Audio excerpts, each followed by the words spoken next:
So I take the pattern and I decide where I want it to go on the quilt, and I make sure there's no pins underneath, and then I pin the pattern to the top of the quilt where it's going to be sewn.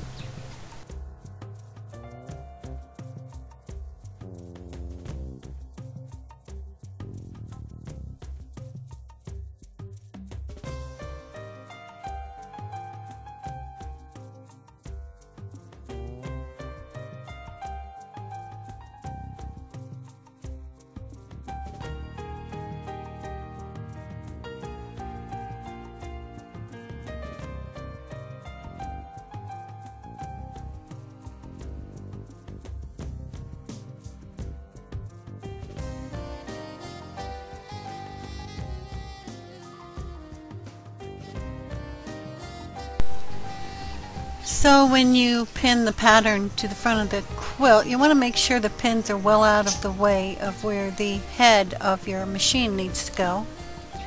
So that's why it's always good to have a little space around the outside of the pattern. Also, I like to quilt it with a very tight stitch, with the stitches really close together, because it perforates the paper better when you're done, and it makes it easier to pull it away and without fraying the threads that are left behind.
The key here is to try and get a rhythm going and have your stitches going through at about the same speed and the same distance apart all the way through the whole pattern. If it's a tighter stitch, then it looks better when you're done. It's also a stronger look to it. As long as you just keep going with the rhythm that you got, it'll come out looking really nice.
So first I remove the pins when I'm done sewing it, and I use something with that's hard but has like a blunt end to it, because I don't want to cut the stitches. I just want to push down where the stitches were, so it helps to perforate the paper more, and it makes it easier to pull it away and leaves the stitches looking all intact and nice.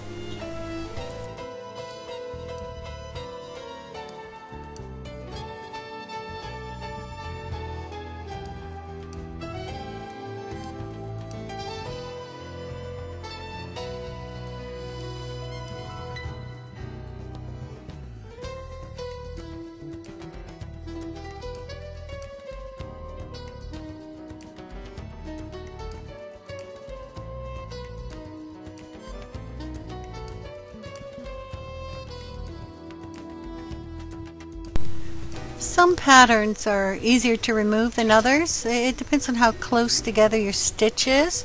But if your stitch is too close together, it becomes really difficult to pull the paper out. You have to dig at it with your fingernails. So you need to remember, keep that in mind. You'll notice what I'm talking about as you start doing them.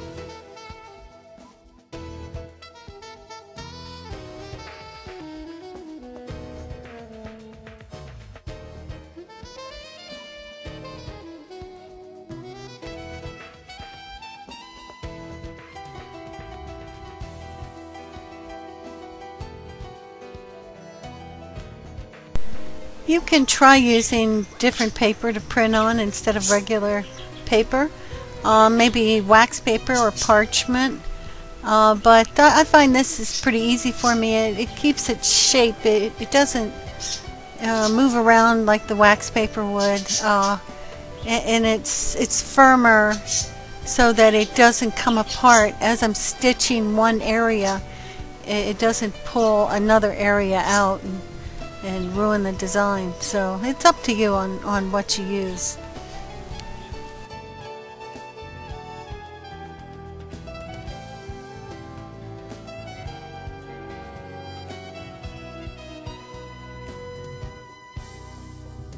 On this quilt, I started using blue thread on the blue areas, and then I decided that the characters weren't showing up very well. So what I did is I went back and I used the purple thread, in this instance on just the spider itself, not the web, and then the rest of the quilt I used blue thread just for the filling, for going around the main character, so that didn't show as much.